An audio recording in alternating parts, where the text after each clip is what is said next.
Good morning and happy Friday. Welcome to Parenting Chat, Parenting Talk. This morning, I want to talk to us a little bit about connectivity, how to connect with our children. Last week, we talked about setting examples and how to recognize our own stress. Welcome, my brother, Jacob. Thanks for joining me. This morning, I would like for us to think about how we were when we were young.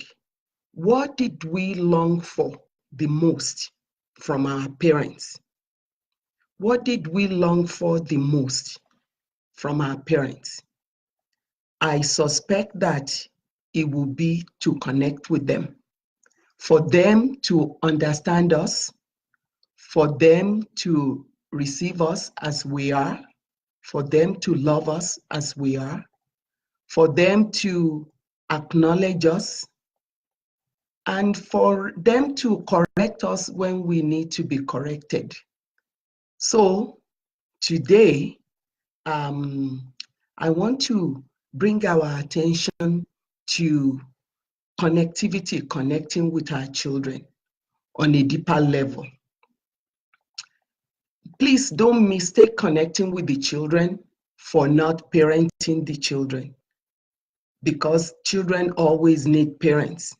But at the same time, they need to know us on an emotional level where they know they can trust us, where they know that we've set up the foundation for them to be able to approach us freely to discuss whatever it is that's on their mind.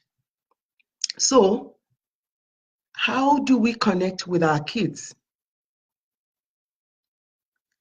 Contrary to popular belief that children must be seen and not be heard, I am a true believer in the fact that children must be heard.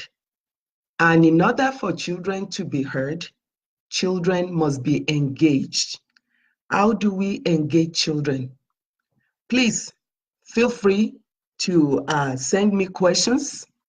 I would love to hear from you and to answer your questions.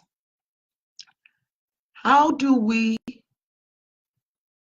engage the kids in order for them to be free to talk to us? Welcome, Yemi and Amaka. Thank you for joining us. So, how do we engage children? We engage children by inviting them to talk to us. We engage children by encouraging them to ask us questions. If they ask us questions, then we have an opportunity to open the line of communication, the line to connect with them. And we also must ask questions regularly. But my point is, the questions must not be one way. Hello, my sister Funke, thanks for joining. The questions must not be one directional. It should not be going one way. We should not be only asking them questions. We should also be inviting them to ask us questions. Because who's best to teach our kids? It's the parents. We, the parents, are best to teach our kids so that when they get answers from us, they have a frame of reference to compare those answers they get from us with the answers they get outside. So our theme today is connectivity by engagement. Engagement by questioning and answer. So question and answer.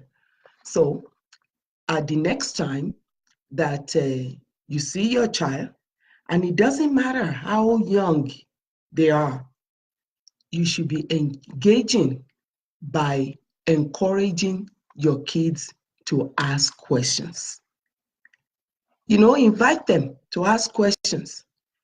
So, for example, they come back from school.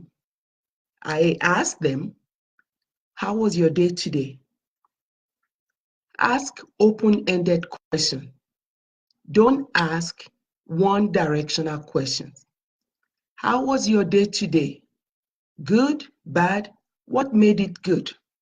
Bad, what made it bad? What can we do to turn the bad to good? What can we do to turn the good to great? So you are inviting them to engage in a discussion with you. And that little engagement goes a long way. The sooner we start engaging the kids, the better they learn to communicate freely with us. The better they learn to develop patterns of critical thinking. We don't want a robotic child. We don't want children that are paralyzed by fear of adults. We want children that are thoughtful,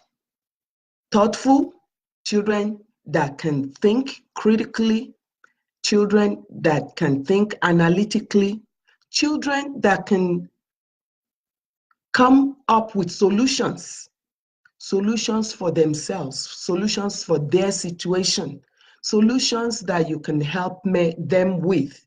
And we want children that are well-rounded. You know, so today, that is our lesson, is to connect with your children on a deeper level by engaging them in conversations, critical conversations, where you invite them to ask you questions, so that you can answer them truthfully and without bias. And sometimes you may infuse your own bias because that's, you know, they get their values from you. It's an opportunity to build that whole person that you want to build. It's an opportunity to build the whole person, to create the whole person in them. So that is my take for you today. Please send me a message. I would love to hear from you. Send me your questions so that I can answer them. And next week, we will be talking about cause and effect. Cause and effect as far as discipline. How do you discipline children? Where you achieve corrective measures, you use corrective measures to discipline children, to evoke positive changes rather than punishment. So I look forward to hearing from you. Our thoughts today is connectivity, connecting with your children through engagement through question and answer period. Ask broadband questions in order to evoke critical thinking and analytical thinking to achieve results. So wherever you are today, I wish you the very best in caring for your kids. And I hope you have hugged them today. You have pat them on the back today. You have rubbed their heads today to assure them that you have their back always. And if you haven't, it's never too late. Go ahead, hug your kids, kiss your kids, give them accolades, give them a pat on the back, a shake, a rub on the shoulder, and a pat on the head. Until next time, stay blessed. Bye-bye now.